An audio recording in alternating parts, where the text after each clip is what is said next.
Tangan kiri di paha kiri. Sudah? Sekarang angkat jari telunjuk kanan. Pastikan bahwa jari telunjuk itu pisau yang paling tajam.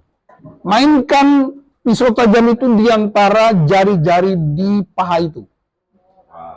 Hati-hati jangan sampai ketusuk jarinya. Sambil melakukan menjawab pertanyaan.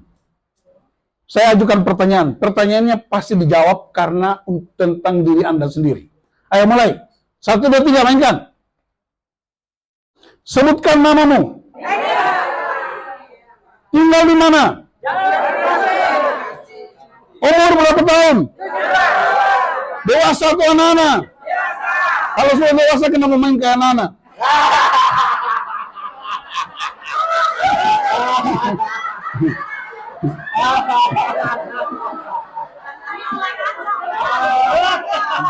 Jadi orang yang dewasa itu dia nggak habiskan waktu untuk main-main. Main handphone, main remote control, main mobil-mobilan. Sementara lagu GMK bilang begini, ikutlah menangkan jiwa bagi juru selamat. Oke, coba tanya orang sebelah jujur. Sudah berapa orang yang Anda menangkan buat Tuhan Yesus? Shalom. Kurian itu harta di bagasan korni Tuhan Yesus. Keluaran 19 ayat 4-6. Kamu sendiri telah melihat apa yang kulakukan kepada orang Mesir dan bagaimana aku telah mengangkat kamu di atas sayap Raja Wali dan membawa kamu kepadaku. Jadi sekarang jika kamu sungguh-sungguh mendengarkan firman-Ku dan berpegang pada perjanjian-Ku, kamu akan menjadi milik kesayangan-Ku dari antara segala bangsa, sebab seluruh bumi adalah milik-Ku. Kamu akan menjadi kerajaan imam dan bangsa yang kudus bagiku. Inilah semua firman yang harus kau katakan kepada orang Israel. Bagian kedua, Kitab Ibrani pasal 13 ayat 15-16. Sebab itu marilah kita melalui Dia senantiasa mempersembahkan kurban syukur kepada Allah, yaitu ucapan bibir yang memuliakan namanya. Janganlah kamu lalai untuk berbuat baik dan memberi bantuan, sebab kurban-kurban yang demikianlah yang berkenan kepada Allah. Tuhan bilang, aku membawa kamu keluar dari Mesir di atas sayap Raja Wali. Itu sebuah gambaran tentang kekuatan Raja Wali itu. Kekuatannya dia bisa mengatasi badai. Raja Wali tidak pernah menyerah. Semakin kencangnya badai, dia semakin kuat terbang. Jadi Allah menggambarkan dirinya seperti seekor Raja Wali. Beda dengan ayam kampung. Raja Wali terbang tinggi. Ayam kampung terbang jatuh langsung Kentucky Fried Chicken. Coba tanya orang sebelah, Raja Wali atau ayam kampung? Coba. Sekarang kita mau latihan. Saya mau uji, kita ini Raja Wali atau ayam kampung. Oke, siap? Ya. Saya minta Bang Pendeta Aja Henos berdiri di sini. Siap. Tuan rumah Bang Salah berdiri di sini. Bang Jerry berdiri di situ, belakang. Mereka bertiga ini wasit. Tugas wasit ialah melihat siapa yang melakukannya dengan tidak benar akan mendapat disiplin. Oke, siap ya? Sudah tunjukin jari telunjuknya? Oke, turun. Angkat tangan kiri. Buka supaya jari-jarinya. Taruh tangan kiri itu di atas paha sebelah kiri. Paha masing-masingnya, jangan paha orang. Pak, Bapak lihat ke sana. Oke, nah. Boleh. Abang di sini. Pak Jerry di situ. Oke, di tengah. Tangan kiri di paha kiri. Sudah? Sekarang angkat jari telunjuk kanan.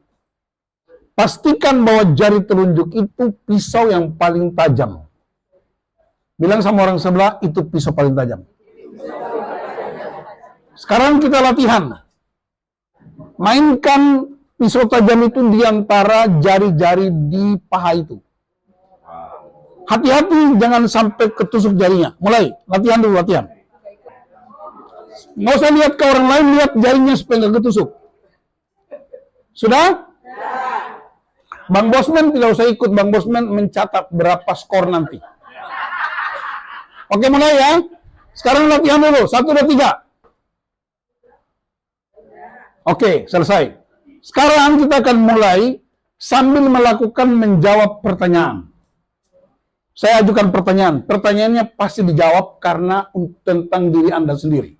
Ayo mulai. 1, 2, 3, mainkan. Sebutkan namamu.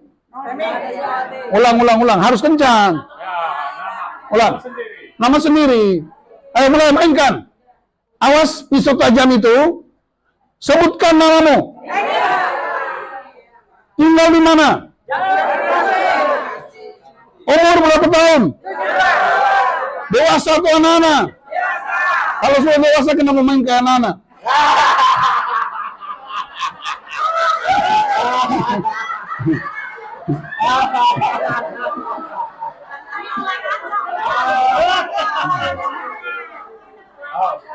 Silakan duduk. Silakan duduk. Jadi orang yang dewasa itu dia nggak habiskan waktu untuk main-main, main handphone, main remote control, main mobil-mobilan. Sementara lagu game kayak bilang begini, ikutlah menangkan jiwa bagi juru selamat. Oke, coba tanya orang sebelah jujur. Sudah berapa orang yang Anda menangkan buat Tuhan Yesus?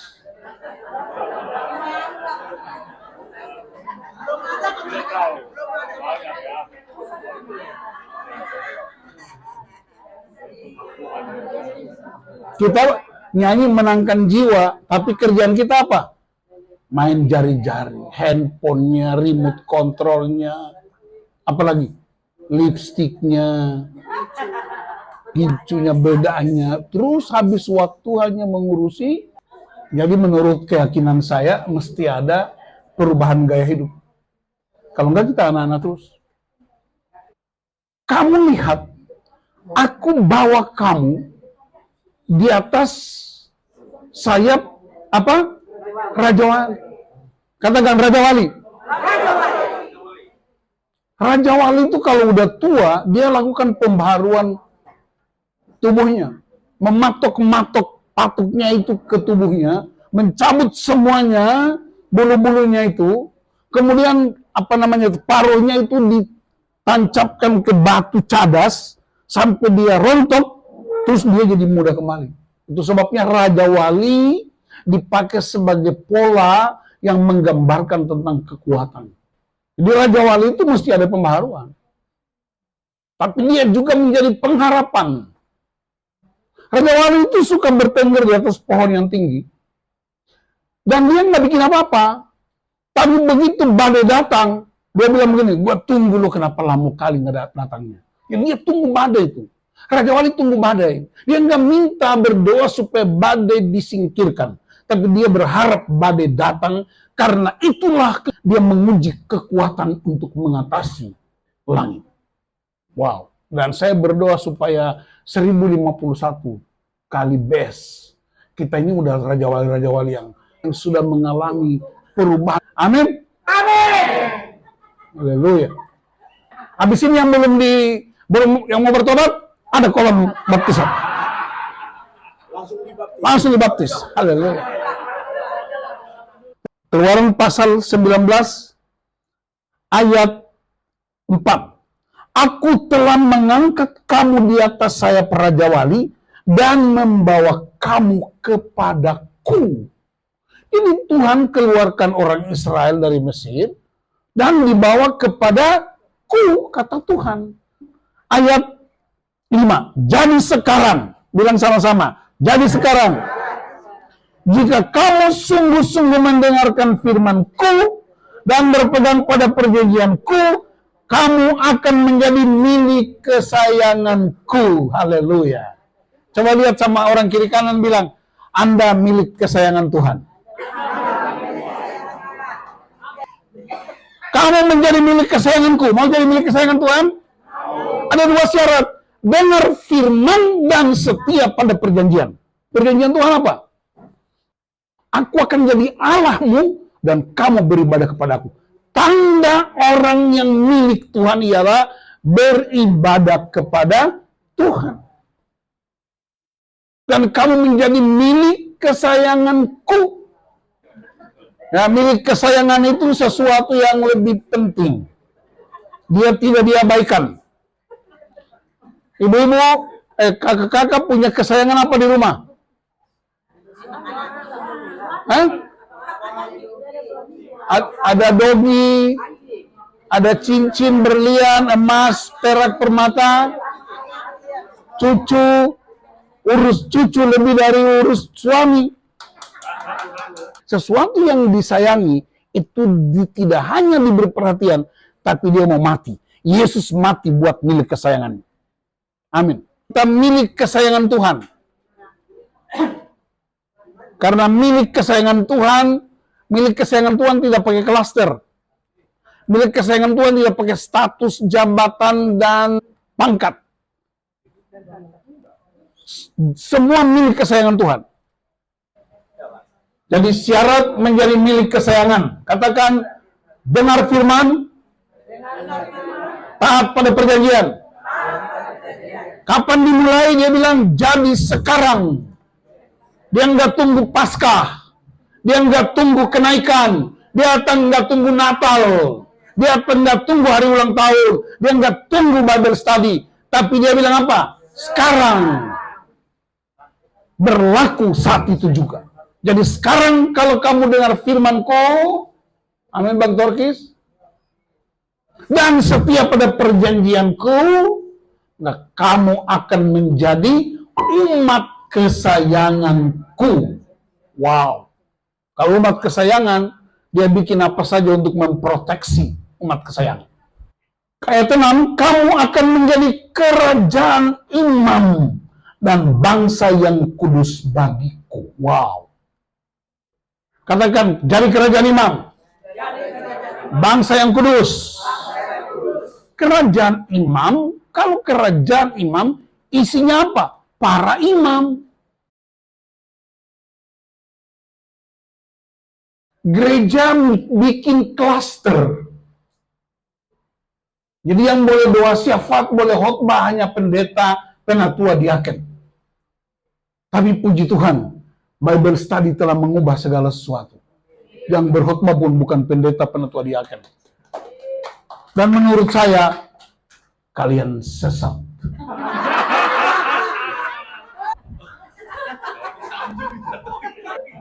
Jadi Bible study bisa dianggap sesat.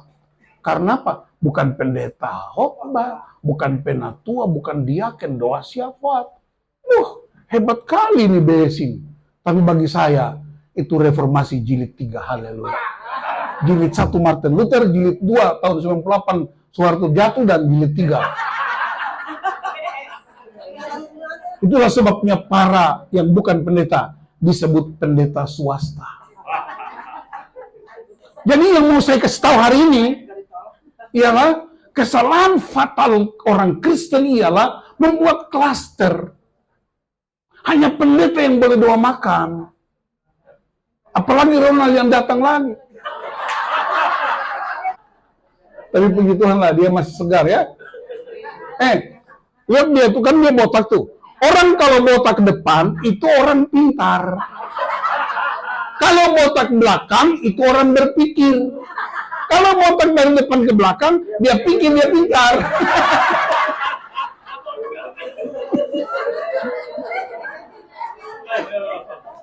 Jadi kita bersyukur kepada Tuhan. Di sana sini Bible study itu ada banyak sekali yang perlu diperbaiki. Tetapi ada terjadi reformasi radikal. Bahwa imam bukan hanya pendeta. Bukan amin?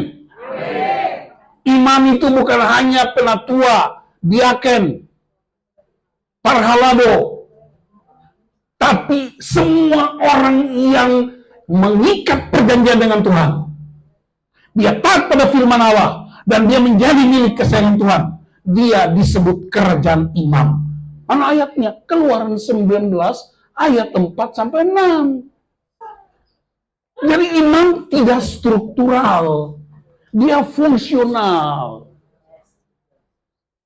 Gak usah panggil pendeta berdoa di rumahmu. Anda bisa berdoa buat sendiri. Dia pendeta datang untuk meneguhkan doa kita. Dikit-dikit cari pendeta. Anda bisa berdoa. Kenapa mesti? Kalau pendeta nggak datang gimana? Ada satu ibu bilang sama Pak Pendeta, jangan lupa tanggal 14 ada ibadah di rumah. Pak Pendeta bisa? Aduh, saya sibuk sekali. Coba saya lihat jadwal saya dulu. Aduh, maaf, Mama, saya sibuk. Minta maaf. Dan pas habis ibadah mereka makan-makan kayak tadi. Terus pendetanya iseng tanya ibu tadi, ya nenek tadi itu, Opung, boleh tanya, sebenarnya ada acara apa kok Opung mau minta ibadah tanggal 15? Oh gini, nak pendeta, anakku yang pertama diangkat jadi komisaris utama di sebuah bank swasta. Jadi kami mau ibadah sekaligus dia mau titip sedikit berkat. Oh, Omang nggak bilang dari tadi.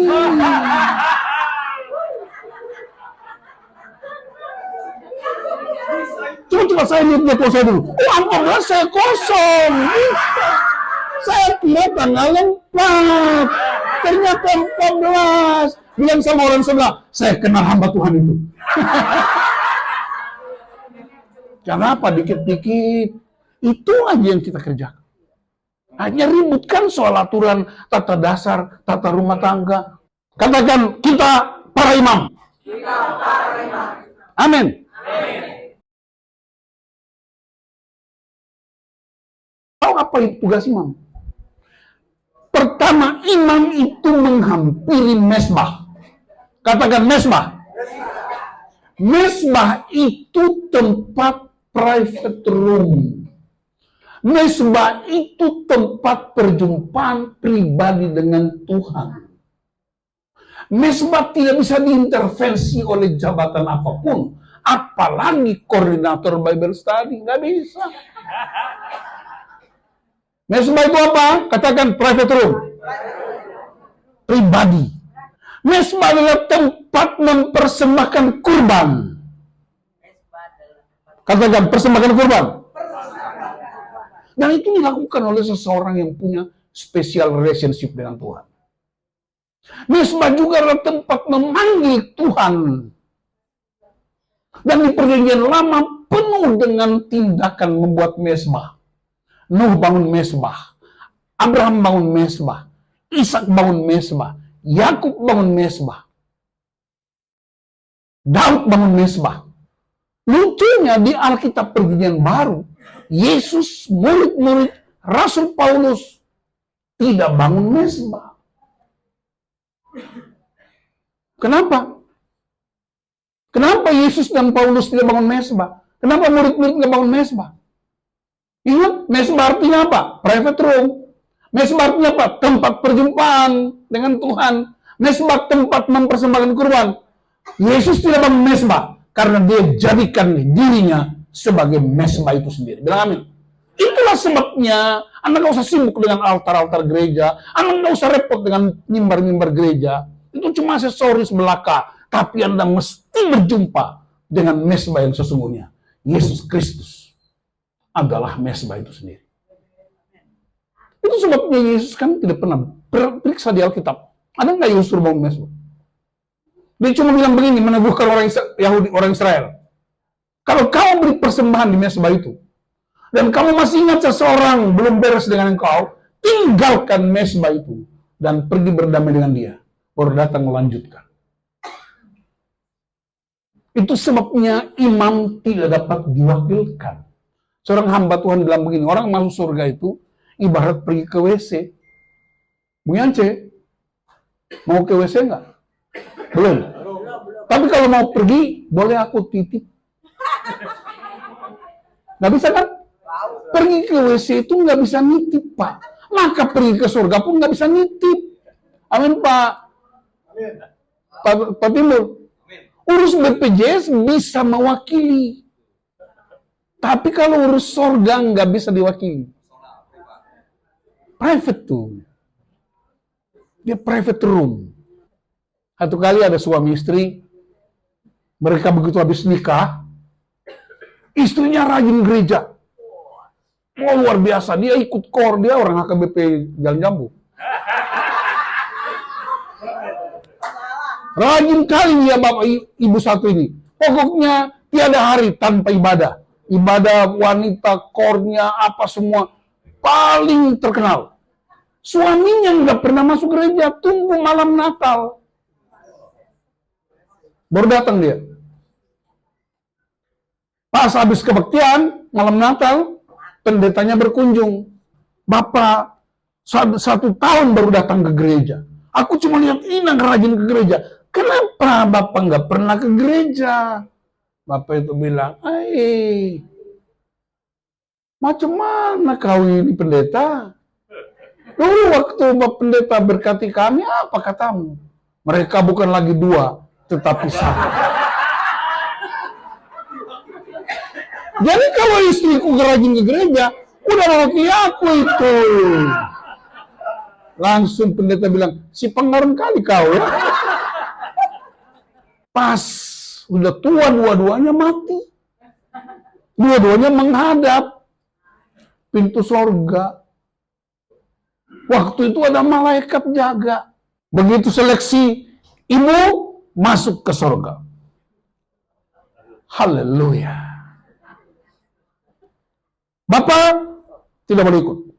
Loh, malaikat, itu istriku. Memang betul, tapi kau masih ingat waktu di bumi? Waktu hamba aku memberkati kalian, dia bilang apa? Mereka bukan lagi 2, tapi 1. Jadi istrimu masuk mewakili kau. Terus aku ngapain di sini? Kau pulang main catur di Jalan Jambu.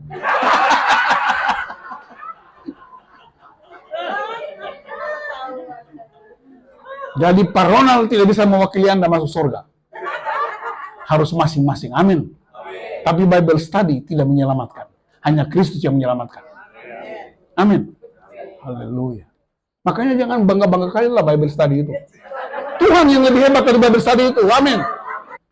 Kalau begitu tugas imam mempersembahkan kurban, menghadirkan Tuhan dalam keluarga. Imam tidak dapat diwakili.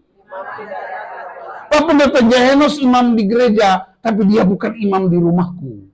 Dia datang berdoa untuk meneguhkan doaku di rumah, tapi dia bukan imam di rumahku. Aku yang jadi imam di rumahku. Siapa namamu? Simeon. Marga apa? Kau imam di rumahmu. Pendeta cuma datang teguhkan. Amin. Jadi jangan terus cari pendeta berdoa di rumahmu. Pendeta sibuk urusin rapat-rapat membahas anggaran dasar anggaran rumah tangga. Pendeta sibuk untuk sidang-sidang dan menandatangani saham-saham yang akan ditandatangani dan bikin tim sukses dengan presiden dan wakil presiden. Jadi mereka nggak punya waktu untuk datang ke kamu.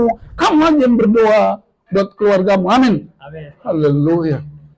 Yang punya telinga hendaklah mendengar. Perhatikan Ibrani pasal 13. Sebab itu, marilah kita melalui dia senantiasa mempersembahkan kurban syukur kepada Allah, yaitu ucapan bibir yang memuliakan namanya. Ternyata cara mempersembahkan kurban buat Tuhan ialah apa? Ucapan bibir.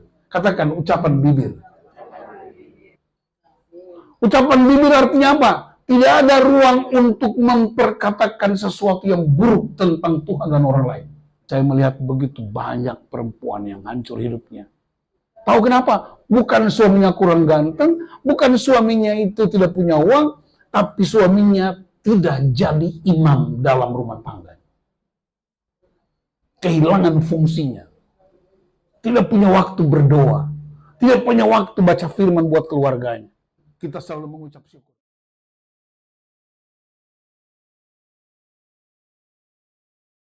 Kita selalu mengucap syukur. Di balik ucapan syukur selalu ada kuasa. Mari kita buktikan. Ketika ada 5.000 orang mau makan, ada seorang anak kecil punya 5 roti jelai dan 2 ikan. Tahu roti jelai? Roti jelai itu makanan orang paling miskin. Bukan prasejahtera, di bawah prasejahtera. Yesus angkat 5 roti itu, kemudian dia mengucap syukur, Bapa, aku mengucap syukur untuk roti ini. Dan waktu dibagikan, 5.000 laki-laki makan lebih 12 bakul karena para seniorita tidak hadir. Sebab kalau mereka hadir, bungkus bawa pulang.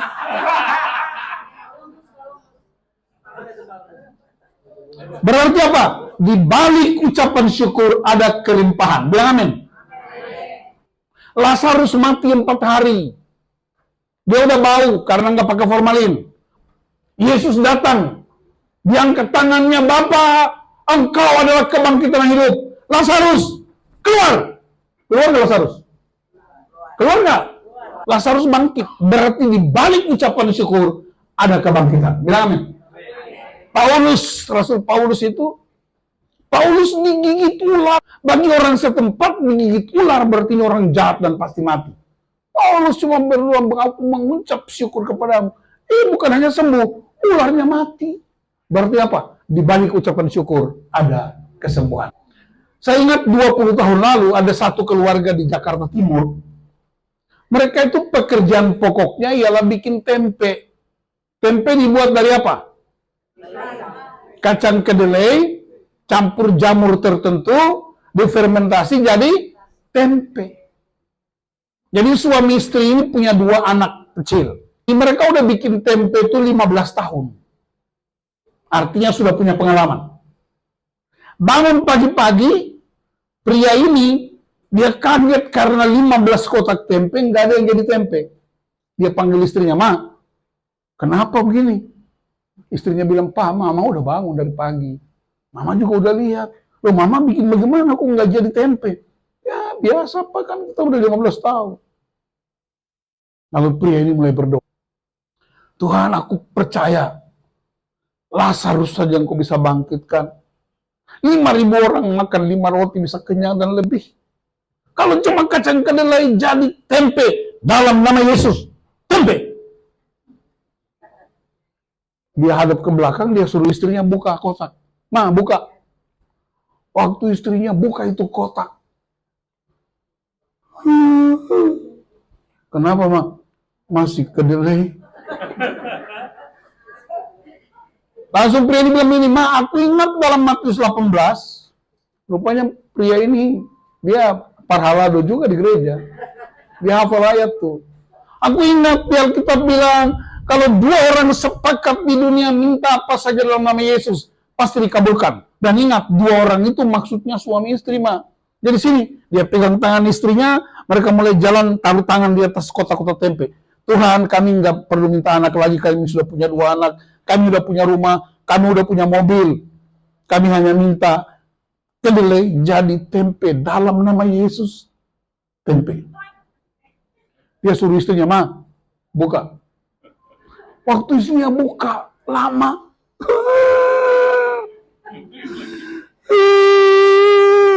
Ma, kenapa? Tetap kedelai.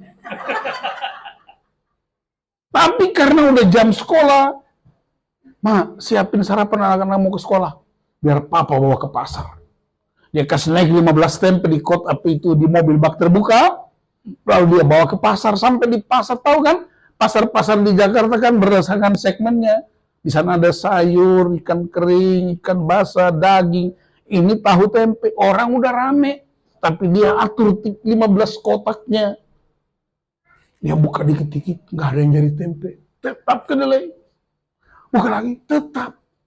Sudah jam 12, istrinya muncul. Pak, gimana? Udah, Ma. Papa minta maaf ya, Ma.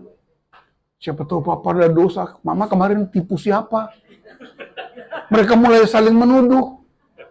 Mama nggak keluar rumah, papa ada dosa apa? Ingat, tidak semua problem itu karena dosa. Sampai udah jam 3, tetap kedelai. Beberapa orang di pasar udah pulang. Kira-kira jam 4:30 muncul seorang wanita pakai jeans ketat, sepatu hak tinggi, dompetnya dia jepit di sini sambil jalan menuju dengan tok. Datang sampai di bapak ini, Pak, aku mau beli tempe, tapi yang belum jadi. Langsung bapak ini bilang, ada Bu, ada. Tapi Bu, aku mau tanya, kenapa? Oh, kami ada 15 ibu-ibu dari Belanda. Itu ada bis kami itu. Kami keliling cari tempe yang belum jadi, karena terbang ke Belanda itu hampir 19 jam. Kami mesti transit di Singapura. Supaya kami sampai di Belanda, nanti jadi tempe. Bapak itu langsung berdoa, dalam nama Yesus, jangan jadi tempe. Haleluya.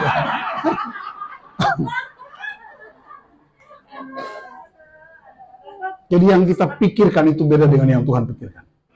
Apa yang kita rancangkan itu berbeda. Jadi berdoa, mengucap syukur. Mengucap syukur matahari terbit dari timur. Jangan pernah bermimpi matahari terbit dari barat, nggak bisa. Mengucap syukur untuk segala sesuatu. Jangan komplain apapun. Karena yang seringkali yang kita pikir itu tidak baik, ternyata bagi Tuhan itu baik bagimu. Saya mengalami banyak peristiwa di gereja. Luar biasa. Tapi saya juga tahu Tuhan sanggup mengendalikan. Amin. Dan yang terakhir dia bilang begini, dan jangan lupa berbuat baik. Tepuk orang sebelah, jangan lupa berbuat baik. Ibrani pasal 13 ayat 16. Ibrani 13 ayat 16, bahasa Indonesia baru, terjemahan baru, dia bilang begini, janganlah kamu lalai untuk berbuat baik dan memberi bantuan, sebab kurban-kurban yang demikianlah yang berkenan kepada Allah. Bahasa terjemahan lama, janganlah kamu lupa berbuat baik, karena berbuat baik itu adalah kurban yang paling luar biasa. Berbuat baik itu ada 3 tingkatan, namanya attention, simpati, dan empati. Jadi ada tingkatan-tingkatan. Jadi kalau ada senior kita yang sakit dan orang tidak jawab di grup, bukan dia nggak peduli, mungkin kuotanya habis, maka tanya dia, perlu nggak bantuan penambahan kuota? Haleluya. Nah, yang tepuk tangan ini pengalaman nih. Yang tidak tepuk tangan ini pelaku-pelaku utama. Dietrich Bonhoeffer bilang begini, jangan menakar seseorang dari pencapaiannya, dan juga jangan menakar seseorang dari kegagalannya, tapi takarlah dia dari penderitaan-penderitaan yang mereka alami. Maka apa? Dia perlu proses. Pengetahuan dapat diajarkan. Keterampilan dapat dilatih. Tetapi keteladanan hidup diimpartasikan. Kalau air kena papan, air bisa masuk ke pori-pori papan? Setuju? Kalau panas kena papan, panas bisa masuk pori-pori papan? Bisa? Bisa. Nah, bangun pagi, Kak Emi ketemu di papan di belakang rumah ada kotoran ayam. Kotoran ayam itu hakikatnya cair. Orang Tanimbar bilang kotoran ayam itu namanya tai ayam. Kalau kena papan, itu menjijikan. Maka kami ambil itu tisu, buang kotoran ayamnya dari papannya. Udah hilang belum kotoran ayamnya? Nih, lihat nih. Tai ayam, ini papan. Di atas papan ini ada tai ayam. Menjijikan nggak? Menjijikan.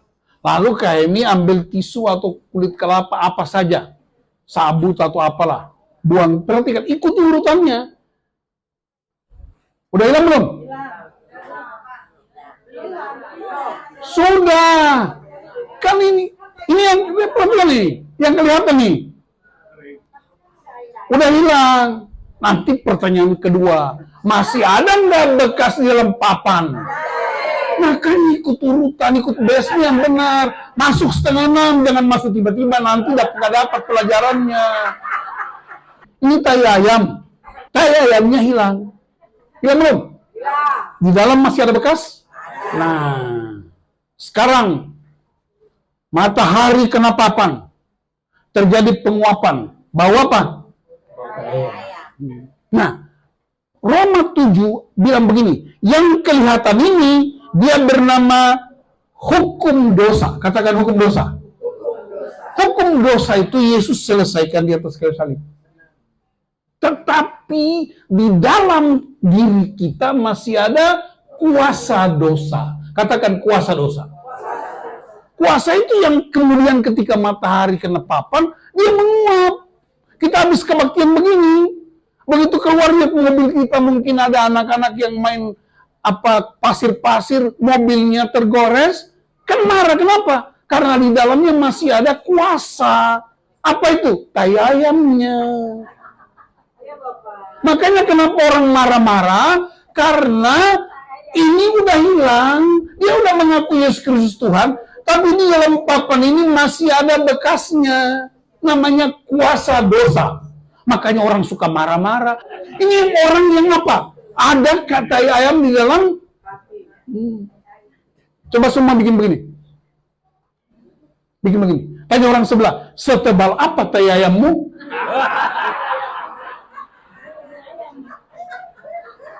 Jadi kalau orang pulang kebaktian masih marah-marah, tai ayam masih tebal. Apa itu tai ayam? Tai ayam adalah kuasa dosa yang masih mengikat hidup. Panas matahari itu namanya pemicu. Jangan persoalkan panasnya, tapi beresin papan itu. Pertanyaannya kayak ini, tai ayam di dalam pori-pori papan bisa keluar nggak? Gimana caranya? Sikat nggak bisa, ini udah kebaktian berapa kali? Kebaktian hari Minggu, kebaktian segala macam. Matahari nggak bisa dikendalikan oleh kita. Dibakar ini kan manusia, masa kita bakar dia? Yang benar apa? Papan ini direndam ke dalam kolam renang. Papan ini direndam ke dalam air berhari-hari, berminggu-minggu, berbulan-bulan. Air masuk ke dalam papan dan kotorannya pasti keluar. Amin. Bilang sama orang sebelah, Anda harus direndam. Katakan, spa. Anda harus spa. Apa itu direndam? Apa itu direndam? Spa. Anda mesti terus dengar firman Tuhan itu. Ya, perhatikan ini gelas. Ini ada bekas kopi. Ini punya siapa? Tidak usah dibuang. Caranya bikin dia bersih. Kasih masuk itu air aqua itu. Botol-botol nanti dia berubah jadi apa? Putih. Nah, kita ini kan bukan botol. Kita ini manusia yang punya mata melihat dosa, mata melihat kejahatan, telinga mendengar semua di rumah tangga kita, hati kita menyimpan, dan nggak cukup dengan hanya dengar firman dan berdoa, tapi orang mesti dilepaskan. Makanya Yesus bilang dilepaskan. Rendam mana? Firman Tuhan. Jadi direndam itu artinya kita mesti dimasuki firman berkuasa, lalu kuasa dosa itu begitu keluar. Ketika istri ngomel-ngomel, suami bilang, puji Tuhan dia ngomel, tapi mulutnya tetap ada di tempatnya. Haleluya. Ketika suami marah-marah, istrinya berkata, marilah kepadaku, suamiku yang letih lesu dan beban berat, mama akan bikin kopi susu dan pisang goreng bagimu. Haleluya. Ketika istrinya mulai marah-marah, berarti pria mulai sadar, oh kemungkinan dompetnya sudah mulai kosong. Jadi harus apa? Isi dompetnya. Dan tiba-tiba dia bilang, Papa mau makan apa? Kalau yang kita praktekkan, maka kehadiran senior-senior GMKI di berbagai medan gumul akan berdampak. Tuhan send you to make difference. Anda diutus untuk membuat perbedaan. Amin? Amin. Kalau enggak, udahlah. Capek kita. Apalagi kalau saya lihat di YouTube, di Zoom, Wih, nona-nona cantik semua ini. Begitu saya ketemu, puji Tuhan, mereka masih tetap cantik. Haleluya.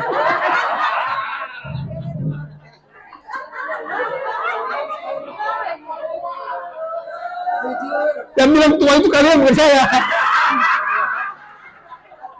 Maka para senior yang dikasihi Tuhan Yesus, masalah terima kasih. Kita harus cinta firman Tuhan. Pada mulanya adalah firman. Dan Kejadian 1 dimulai dengan pada mulanya Allah, firman Allah. Wahyu 22 ayat terakhir dia bilang amin. Jadi awalnya mulai dengan Allah, terakhirnya dia bilang apa? Amin. Itu sebabnya tiap hari periksa hidupmu. Masih ada enggak tai ayam? Tai ayamnya dideteksi gampang. Kalau Anda gampang marah, masih banyak tai ayam. Ingat, setiap kali kamu marah-marah, ingat apa? Tai ayam. Jangan ingat pendeta Nus. Kalau lagi nyetir mobil, tiba-tiba ada motor nyerempet kita, ada orang di mobil mulai berteriak, kurang ajar. Artinya apa? Masih banyak tai ayam. Kalau di rumah kita masih marah-marah, ingat apa? Tai ayam. Tai ayam itu ibarat kuasa dosa yang belum dilepaskan karena yang masih masuk ke dalam hidup kita belum firman. Maka ketika Kak Helen telepon saya, Bang Nus bisa khotbah besok pagi? Nggak bisa. Kenapa? Saya kalau khotbah itu persiapan lama, nggak tiba-tiba. Ini bukan ajak makan kutiau, ini ajak ada bawah firman. Hidupi firman baru ucapkan. Khotbahkan apa yang Anda lakukan, dan lakukan apa yang Anda khotbahkan. Baru bisa mengubah orang lain. Amin.